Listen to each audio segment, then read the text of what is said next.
Hello, everyone, and welcome back to the Tucker and Crowley Report.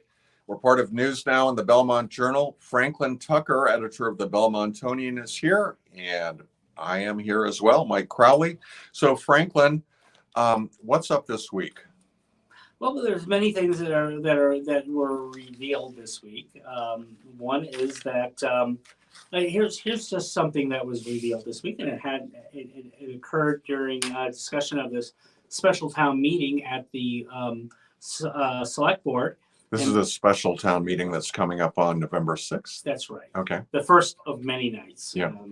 And during discussion of the Community Preservation Committee, there was something that was revealed, and that is that it's likely that we are going to see that the long-awaited tunnel that is going to be underneath the commuter rail tracks. And this is the Alexander Avenue Tunnel. It's really the Windbrook into the Belmont High School. And so there's been some discussion, and it appears that the most likely date for that to occur, the tunnel itself will be built over a 4-day period of time over Thanksgiving holiday in 2025.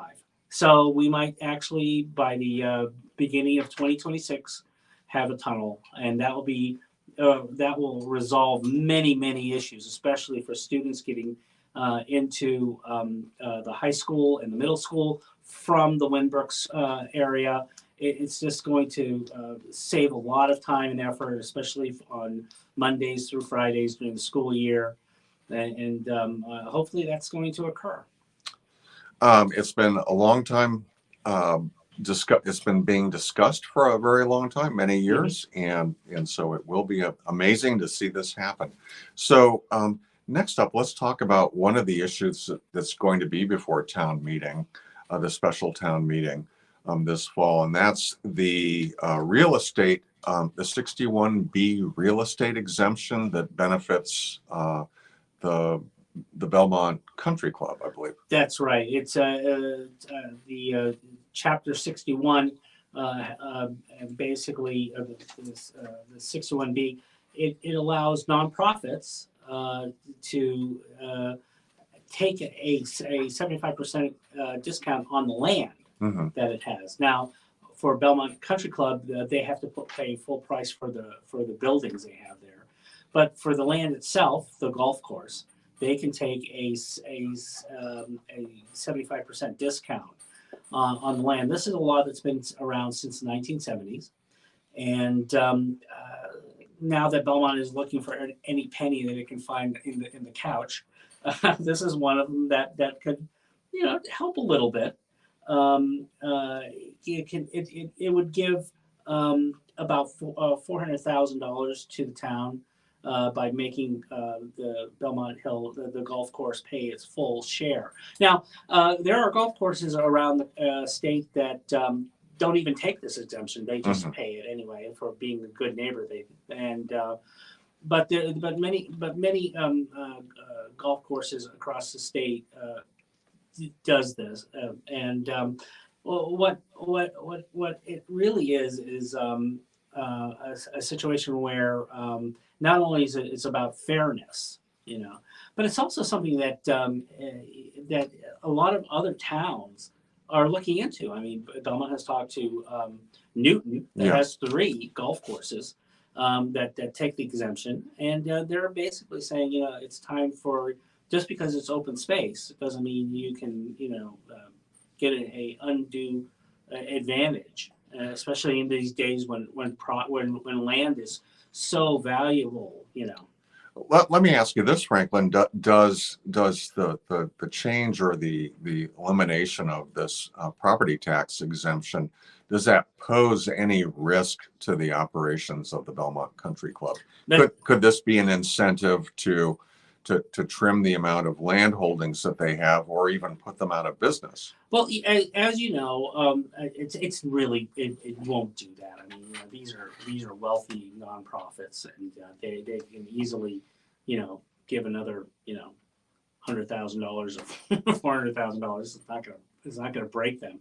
But we've already seen that Belmont Country Club is already thinking about maybe a future without a golf course. I mean, they did sell land to the town of to developers in Lexington, just across the border of Belmont Hmm. on Winter Street, and they're building assisted living, I believe, and Hmm.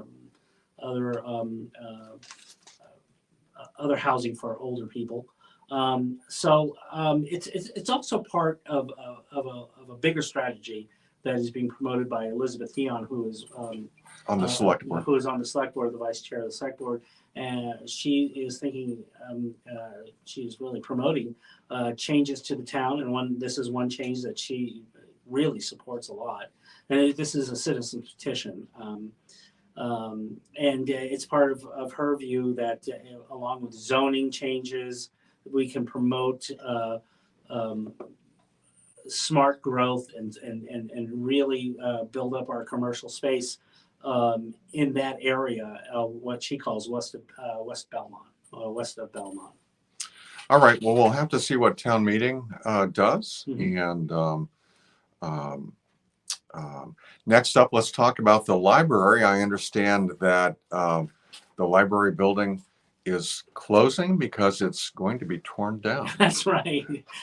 We everybody remembers the back in last November when it passed it was a debt exclusion was passed to build the new library, and we're finally coming to the time of where the building committee is ready to start the demolition of the old building and the construction of the new.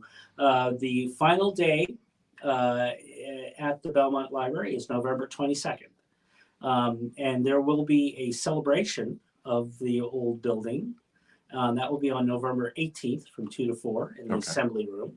It's long overdue, but also what will happen is that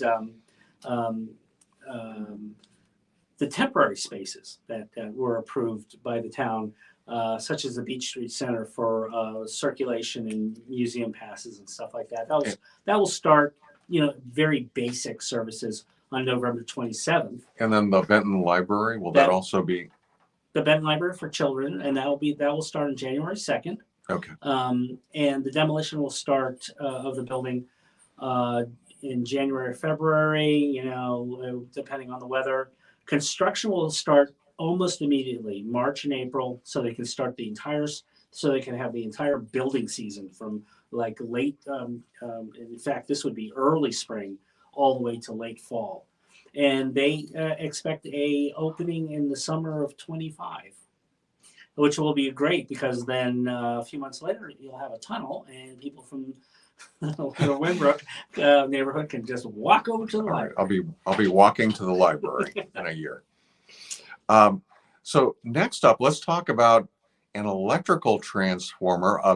A monstrous electrical transformer had been proposed for town center. That's right. It's outside of the Leonard Street. It's right now there's a temporary one that's right outside of the CVS on Leonard Street, near the fire station. Right. It's green. It's it's big, but it's the one. It's the type that the Belmont Light, our electrical utility, wanted because it's a little cheaper. Mhm. It stands above the ground, so it's not gonna. I mean, the former transformer had a lot of salt. It was underground, and the salt would get into it, and instead of being a transformer that would have a 40-year life cycle, it was less than 20. So they knew they had to change. They wanted this big box one. If you ever go to New York City, they're everywhere in New York City. These transformers are on the streets. But there was one person who just didn't want it. Thought it was, aesthetically horrible. Who is this, Franklin? That was Mark Polillo, who was on the select board. He just put his foot down. He said, when Mark gets riled up about things, whether it's rats at Joey's Park or trash being left outside the athletic fields, he's going to make sure that this becomes a important subject. And of course, he believes that this is an obstruction. People have to go around it. It's big. and it would take up some spaces, parking spaces. Even though it would cost a little less, it's not like $1 million, Hmm. but the electrical Belmont Light designed something that is going to look pretty good. It'll be underground, and you won't see it, and you'll be able to have outdoor eating in that area. Oh, what about the problem that we've experienced with the former transformer setup?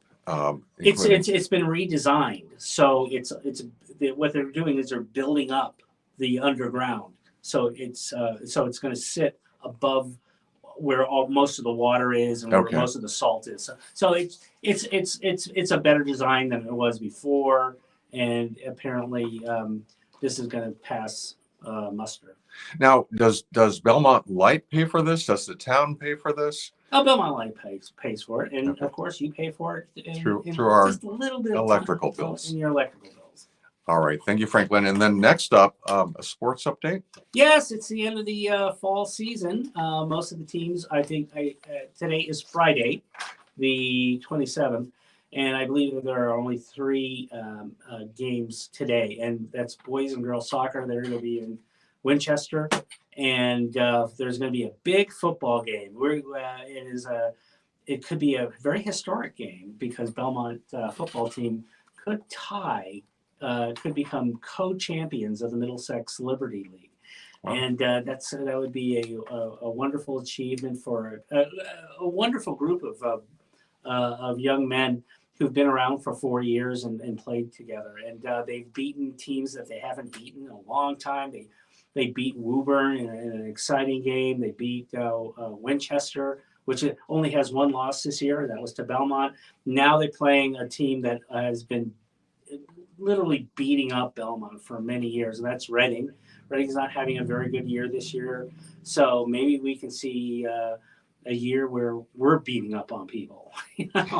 So very quickly, volleyball has won their very first championship, their very first title. They're 14-2. They're going to have 2 home matches because they're 8th seed in Division I, so that's very exciting. Boys and girls soccer will be playing in the playoffs because they have enough wins. They're not going to be very high seeds, but it's still a great thing to see. And my favorite sport, field hockey. The girls finished the season 14-3-1. They're the 10th seed, and they're just being thin. And I went to the game last night in Lexington. They are playing phenomenally. They're passing and running, and defense is just exceptional. So they will have 1 home game. So let's everybody go and see that one. All right, Franklin. Sounds good. You can find more of Franklin's reporting at belmontonian.com. That's all for this week. We'll see you next time.